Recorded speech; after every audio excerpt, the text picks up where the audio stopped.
আজকে বানিয়ে দেখাবো মিষ্টি কুমড়োর ভর্তা। গরম ভাতের সাথে যে কোনো ভর্তা খেতে আমরা সকলেই পছন্দ করি। কম উপকরণ দিয়ে একদম সহজভাবে বাড়িতে আমি কিভাবে বানাই সেটা দেখার জন্য সম্পূর্ণ ভিডিওটা দেখতে থাকুন। আর এই রেসিপিটার যদি প্রিন্ট আউট চান অবশ্যই আমার রেসিপি ওয়েবসাইট mitarcooking.com ভিজিট করে দেখে নেবেন। নমস্কার, মিতার কুকিংয়ে আপনাদের সকলকে স্বাগত। চলুন রেসিপিটি দেখা যাক। এখানে 500 গ্রাম কুমড়ো আছে, আমি কেটে ধুয়ে পরিষ্কার করে নিয়েছি আর এরকম পাতলা করে কেটেছি আমি। কড়াই গরম হয়ে গেছে, আমি তেল দিয়ে দিচ্ছি।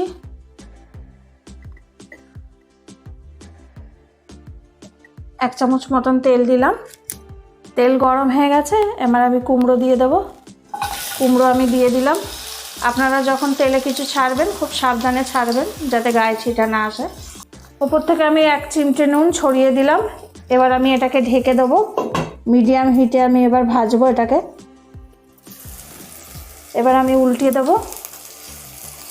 এক পিঠটা হয়ে গেছে,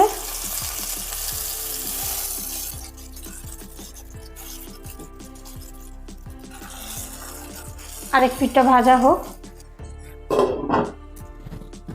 কুমড়ো ভাজা হয়ে গেছে, এবার আমি উঠিয়ে নিচ্ছি। নরম হয়ে গেছে কুমড়োগুলো।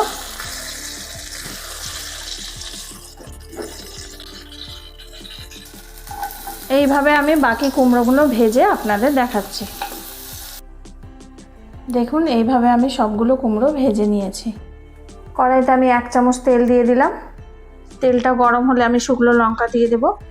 শুকনো লঙ্কাটা দিয়ে দিলাম। এবার আমি শুকনো লঙ্কাটা একটু লাল করে ভেজে নেব। লঙ্কা ভাজা হয়ে গেছে, আমি তুলে নিচ্ছি। ওই তেলেই আমি পেঁয়াজ দিয়ে দিলাম। একখানা পেঁয়াজ ছিল, একটা পেঁয়াজ কুচি দিয়ে আমি এটা ভালো করে ভেজে নেব। এবার আমি গোটা রসুন দিচ্ছি, 7-8 কোয়া রসুন দিয়ে দিলাম। রসুন দিয়ে আমি এবার ভেজে নেব। 6টা কাঁচা লঙ্কা কুচি দিয়ে দিলাম। দিয়ে এবার আমি ভেজে নেব সবগুলো একসাথে। ভাজা হয়ে গেছে, আমি গ্যাস বন্ধ করে দিলাম। এবার এটাকে আমি নামিয়ে নেব। 1/2 চামচের কম লবণ দিলাম আমি। এবার আমি শুকনো লঙ্কাটা মুলে নেব ভালো করে। লঙ্কা মুলা হয়ে গেছে, এবার রসুনটা আমি মুলে নিচ্ছি ভালো করে। রসুন মুলা হয়ে গেছে, এবার কুমড়োটাকে আমি ভালো করে মেখে নেব। দেখেন কত সুন্দর নরম হয়ে গেছে। কুমড়ো যদি ভেজে করা যায় ছানা তাহলে খুব ভালো টেস্ট হয়। আপনারা যদি চান তাহলে জলে সিদ্ধ করেও করতে পারেন, কিন্তু অতটা ভালো লাগে না, একটু জলসা জলসা লাগে। কুমড়ো মাখা হয়ে গেছে, এবার আমি পেঁয়াজ ভাজা লঙ্কা সব দিয়ে দিচ্ছি। রসুন, শুকনো লঙ্কা সব দিয়ে দিলাম। এবার দিয়ে আমি ভালো করে এটা মেখে নেব। 1/2 চামচের কম আমি লবণ দিলাম। দিয়ে এবার আমি এটাকে ভালো করে মাখবো। যত ভালো করে মাখা হবে ভর্তাটা তত খেতে বেশি ভালো লাগবে। এবার আমি একটু কাঁচা সর্ষের তেল দেব। 1/2 চামচ মতন কাঁচা সর্ষের তেল দিয়ে দিলাম। ভালো করে এবার মিশিয়ে দেব কুমড়োর সাথে। ভর্তাতে কাঁচা সর্ষের তেল না দিলে স্বাদ হয় না। মাখা হয়ে গেছে,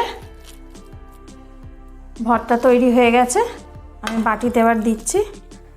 আপনারা বাড়িতে এইভাবে ভর্তা বানাবেন, খুব ভালো লাগে খেতে। বাড়িতে বানিয়ে আমাকে জানাবেন কেমন হয়েছে। মিষ্টি কুমড়োর ভর্তা গরম ভাত দিয়ে খেতে খুব ভালো লাগে। রেসিপিটি যদি ভালো লেগে থাকে তাহলে লাইক, কমেন্ট, শেয়ার করবেন।